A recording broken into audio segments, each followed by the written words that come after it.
Holding in Alter Rebbe Shulchan Aruch, section 302, halacha 22, a person whose hands became soiled, dirty, with mud, may wipe them clean on the tail of a horse, the tail of a cow, or a coarse cloth used to hold thorns.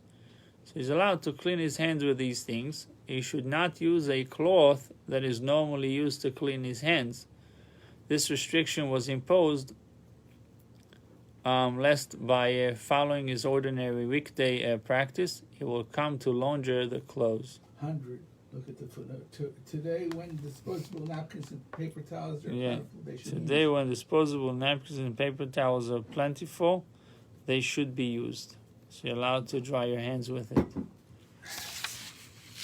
Let's do 23. When a cup previously held water, wine, or other liquids, even liquids that do not clean, it is forbidden to dry it with a cloth. This restriction applies even when one should. And again, 101 said, as the Alter Rebbe proceed to explain, this restriction was not instituted because of the prohibition against laundering the cloth, but as a safeguard against squeezing out the liquids absorbed in it. So the restriction applies even when one should not be particular about squeezing out the water from the cloth. The rationale is, since the cup is narrow, it is impossible that some of the liquid that was absorbed in the cloth will not be squeezed out when drying the cup. This involves at least a rabbinic prohibition even when the liquids do not clean, as will be explained in section 3:20-21. It is, however, permitted to wipe clean a bench and the like with a cloth that even on a weekday would not be particular about squeezing out the water absorbed in it. After wiping the bench with it, and it is permitted to dry one's hand and face after washing even with a cloth with which he is particular not to leave wet, because our sages did not issue a decree concerning this at all, explained in section 301. Note the rationale explained there. Okay, so but like if you're going to use a clothes for kiddush, let's say you use, you're not allowed to wipe it with a cloth. But I'm by your house. You make kiddush. I want to make kiddush. We only got one cup. You wash it, but that's it. But you don't dry it. Okay. It says also nagro b'mapo. Okay, fine.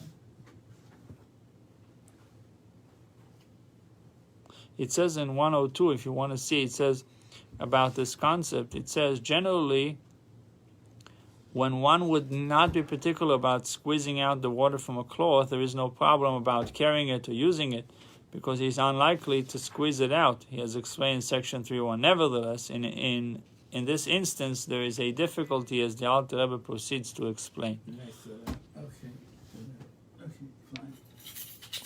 Oh, he said that's the part. That's the issue. It says it's a psik ratio because the cup is narrow. So once you put a cloth here, it's inevitable that you will squeeze the cup. That you will squeeze the cloth somewhat. So you could shake it and try it. Because I know there's a thing that you have to have a clean cup to make kiddush.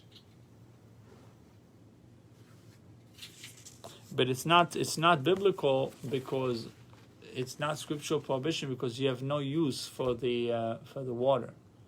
You don't need the water. Even if you're going to squeeze, there's no use for the water. So therefore, it's rabbinic.